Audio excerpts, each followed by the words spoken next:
Este espacio está dedicado a la memoria de Antonio Caballero,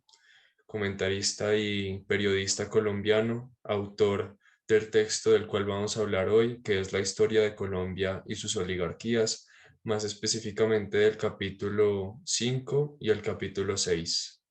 En estos capítulos, el maestro Caballero nos habla de la importancia que tuvieron pues esos primeros 20 años de construcción de la nación colombiana, en donde se gestó esa primera semilla de la independencia y luego se empezó a formular cuál iba a ser el camino sobre el cual se iba a construir una nueva república en Latinoamérica libre del yugo español.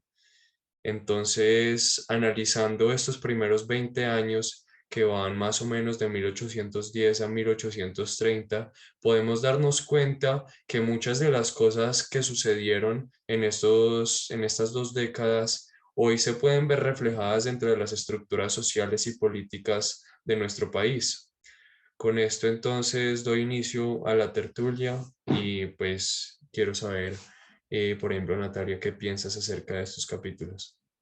Sí, no, o sea, en primer lugar yo quería mencionar como más allá de ese contexto histórico que nos hace Caballero, como en el primer capítulo de La Patria Boba, que claramente es muy importante, es como lo que tú acabas de decir, que es ver cómo se aplica ese contexto histórico de lo que sucedió en la época y cómo se ve reflejado hoy en día. Pues como sabemos todos y como lo refleja como esta situación de la patria boba, en Colombia siempre ha sido bastante complicado como ponerse de acuerdo, como poner a dos extremos, a dos polos completamente distintos de acuerdo. Y siento que eso, digamos, lo tocamos en otra de las tertulias que hicimos, que fue pues el caso de Cóndores no entierran todos los días, donde aquí veíamos como esa diferencia de liberales y de conservadores, pero entonces acá lo estamos viendo reflejados como centralistas y federalistas. Y siento que es algo que vale la pena mencionar porque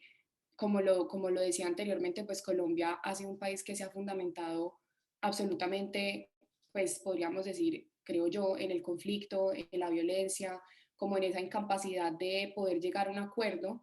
Y pues claramente esto pues es algo que se refleja pues como es bastante evidente en la lectura. Bueno, y con lo que nombra Nata, yo quería, como, mientras yo leía, perdón si mi comentario va a sonar como muy, no sé, mamerto, pero mientras yo leía yo me acordaba, digamos, de las manifestaciones que hemos tenido en los últimos, pues en el último tiempo aproximado, 2019, 2020, eh, 2021, porque había una parte donde decía que la dispersión de la gente dentro del mercado y que las oligarquías habían aprovechado digamos que esa furia que tenía la gente para poder, digamos, instaurar y utilizar esa fuerza que tiene todo el pueblo y ya luego aprovecharse de eso y ya instaurar sus propias reglas, porque si sabemos, digamos, estos indicios, lo que empezó digamos que independencia,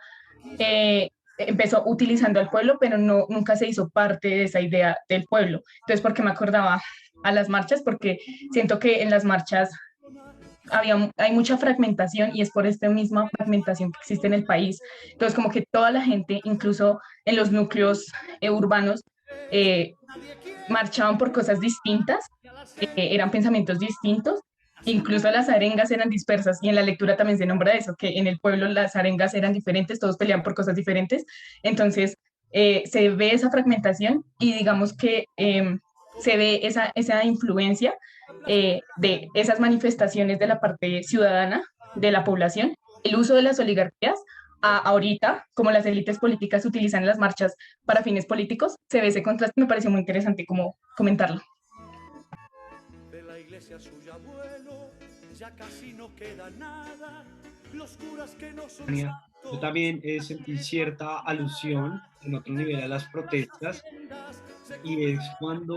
hace bueno, en las últimas jornadas se ha evidenciado una destrucción de monumentos, por así decirlo, de estatuas que fungen como reminiscencias de la memoria histórica en torno a la construcción del país, que la mayoría de la gente ha venido aprendiendo y que otros han venido desaprendiendo de acuerdo a ciertos conjuntos de creencia o lectores. Y recuerdo que cuando tumbaron la de Antonio Nariño en Pasto, tenía muchas dudas. Yo decía, pero ¿cómo pueden tumbar la estatua de Antonio Nariño, de alguien tan importante en nuestra historia, de la persona que tradujo la Carta de los Derechos del Hombre y del Ciudadano? Y a medida que avanzaba en la lectura me parecía supremamente interesante cómo Caballero contextualizaba un personaje y particularmente como decía que Nariño era todo aquello contra lo que luchaba, puras contradicciones. Y digamos que creo que esto es bastante importante para entender la trascendencia que la memoria histórica está jugando en las protestas de hoy en día, que siento que no se ha visto en todas las jornadas violentas a lo largo de la historia. Creo que antes se trataba más sobre las vivencias y ahora se trata más como un proceso de reordenación histórica, por así decirlo, desde otros puntos de vista que imperaron en la época y que fueron, pues, por decirlo así, silenciados o ignorados. Eh, También me gustaría comentar sobre lo que Natalia comentaba sobre la bifurcación, sobre la constante polarización del país, y es que Caballero claramente decía que desde los amigos de Santander y los amigos de Bolívar se empezaría a identificar cuál sería el rumbo histórico y político de Colombia, la típica bifurcación y ideas pues, que en realidad podrían converger, pero más que las ideas se siguen a las personas. Y ese fanatismo es aquello que impide la consolidación de ideas que puedan traer mayor beneficio al país. Y como lo decía Bolívar, después de todos sus años de lucha, lo único que dejó bueno fue la independencia, porque de ahí en adelante, pues casi que todo salió de una forma muy, muy atropellada. Bueno, le iba a dar la palabra a Tommy, pero me la voy a tomar yo. Pues que continuando también como con la primera idea que yo estaba planteando y con lo que han dicho todos ustedes, digamos que, pues y lo que acaba de mencionar Juanes, como sobre ese, como es ese problema en que en Colombia no hemos sido capaces de consolidar muchas cosas, no hemos sido capaces de consolidar muchos ideales, muchos proyectos, digamos como trayendo a colación también todo el tema del paro, pues también es como una expresión, digamos, de como un deseo también de todo eso que no ha sido consolidado. Siento que como para allá, pues como volvernos a basar un poquito más en la lectura, como al final del día las cosas que se están planteando en La Patria Boba eran un montón de ideales, o sea, como que al final del día, o sea, como la libertad empezó como, pues obviamente un deseo muy profundo, pero pues terminó siendo un ideal que casi que no se cumplió y que hoy en día pues hace mucha falta de esa misma libertad también. Y siento que eso, digamos, se ve reflejado como también volviendo a traer a colación todo ese tema de la división en el país y que eso ha sido también lo que ha llevado a que las cosas se conviertan en, pues, como simples ideales y no en algo que se pueda materializar, pues, como todo el tema que pasó con la Reconquista también, pues, que me parece muy interesante como verlo desde el punto de vista de que estaban tan absolutamente separados y divididos entre centralistas y federalistas que cuando les cogió la Reconquista, pues estaban tan divididos que ni siquiera pudieron enfrentarla y pues al final del día fue pues como toda la patria la que se vio afectada y no solamente un bando o un lado, sino que, o sea, como si hubiera habido como cierta unificación en ese momento, de pronto, pues quién sabe, las cosas hubieran sido muy distintas y pues eso también lo podemos decir como de la actualidad colombiana. Sí, no, tienes toda la razón, porque es que, o sea, al igual que la independencia, la formación de la nación también es un proceso, no es algo que algún día vaya a llegar a su fin, ¿cierto? Yo no creo que nosotros podamos plantear que en alguna fecha en específico alguien pueda declarar hoy termina el proceso de construcción de la nación colombiana o hoy se consolida el Estado-Nación colombiano como tal, sino que va evolucionando y muchas de las raíces de ese mismo proceso se pueden ver en estos primeros 20 años, que fueron pues dentro de todo y dentro de todo su caos, fueron 20 años que marcaron todo el resto del país, porque después de 1830 fue que sí empieza, por ejemplo, el régimen militar de Urdaneta, por el otro lado entonces las revoltas de los caucanos y de ahí en adelante más de 30 guerras civiles a lo largo de todo el siglo. Pero nosotros podemos ver que en ese periodo en el que Bolívar y Santander estuvieron pues liderando el país del 19 al 30, en ese periodo Colombia experimentó relativa, digamos, estabilidad. Y por eso es tan determinante, porque fue en el periodo en el que más pudieron adelantar los procesos que hoy se convertirían en clave para entender cómo funciona la sociedad colombiana. En esa época, pues regularizaron todo lo que sería la institución militar, regularizaron todas las instituciones de educación, los primeros programas de educación, organizaron cómo iba a funcionar la economía colombiana. Entonces, aunque muchas veces se pueda analizar por el lado de los fracasos que hoy experimenta Colombia dentro de su estructura de Estado, también hay que remarcar que para pues tener 10 años y acabar de salir de un proceso de independencia extremadamente, digamos, caótico, porque entonces terminaron acá en la Nueva Granada y entonces toca ir corriendo a Quito a liberarlo y después toca ir corriendo a Perú a liberarlo y después al Alto Perú y después devolverse porque entonces hay unas revueltas y después revueltas en Popayán y volver hacia el sur. En todo el medio de ese caos se logró instaurar el imperio de la ley que llamaba Santander, ¿no? Entonces a mí también me parece que eso es fundamental para entender por qué esos 20 años son tan importantes. Y yo iba a nombrar algo sobre lo que decía Nata de los ideales, porque me parece que es muy importante ver que Bolívar tenía pues una idea, un proyecto, pero que en realidad ese proyecto planteado a lo que era Colombia, y pues él tenía claro sus ideas de por allá, Gran Bretaña, y pues toda esta idea, y sí, o sea, la tenía muy bien montada en la cabeza, pero que al momento de aplicarlo y relacionarlo con el territorio colombiano, pues eso se vio, digamos que truncado de alguna forma, y digamos que en la lectura Caballero plantea una pregunta que es como si era necesario, o sea, que si todo el territorio necesitaba la independencia o que unos no estaban listos todavía. Eso me parece muy interesante analizarlo porque en sí es en lo que somos nosotros, o sea, como esa accidentalidad geográfica seguida de esas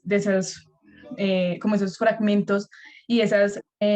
divisiones, no más con la división de centralistas y realistas, o sea, nos damos cuenta que el país estaba completamente fragmentado, entonces que como en el centro podía necesitarse la independencia, digamos, como lo plantea Caballero,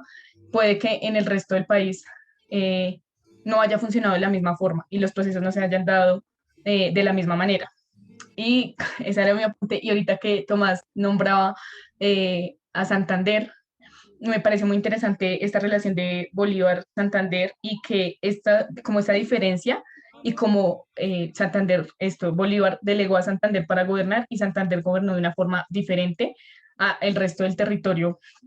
Él gobernó pues con el imperio de la ley. Entonces yo quería preguntarles a ustedes cómo creían, obviamente hablando acá del proceso de construcción de la nación, cómo creen que ese momento, en esos, creo que fueron 5 años que Santander fue presidente de aquí, delegado por Bolívar, que esos 5 años que se instauró el imperio de la ley, ¿cómo influyen en lo que es Colombia hoy? No sé, ¿alguno quiere contestarla? Bueno, pues para contestar de pronto esa pregunta, yo creo que es claro que Colombia se volvió un país muy legalista, que incluso cuando Bolívar sacó su famosa constitución en Bolivia, en la que se declaraba presidente vitalicio, casi que con poderes monárquicos y absolutos,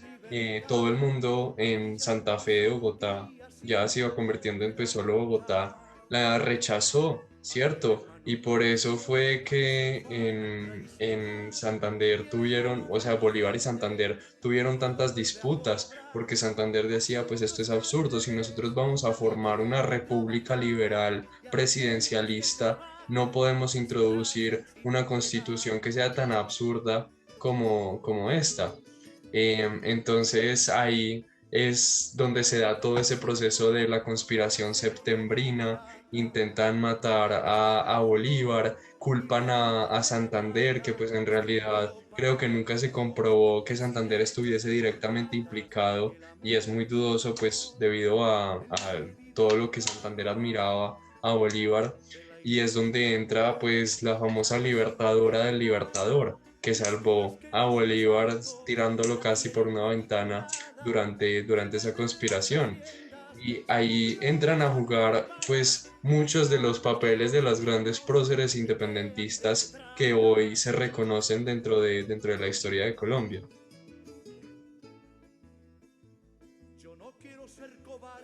Bueno, sí, ahí también agregar, también para responder un poco la pregunta de Ania, es que el imperio de la ley que se ha instalado en Colombia tiene tanto de bueno como de malo. Bueno, como mencionaba Tomás, es que nos ha permitido resistir varios intentos que otros países latinoamericanos no lo han logrado de sucumbir, de pervertir la constitución por, pues, por decirlo así, caprichos de los dirigentes al mando en ese momento.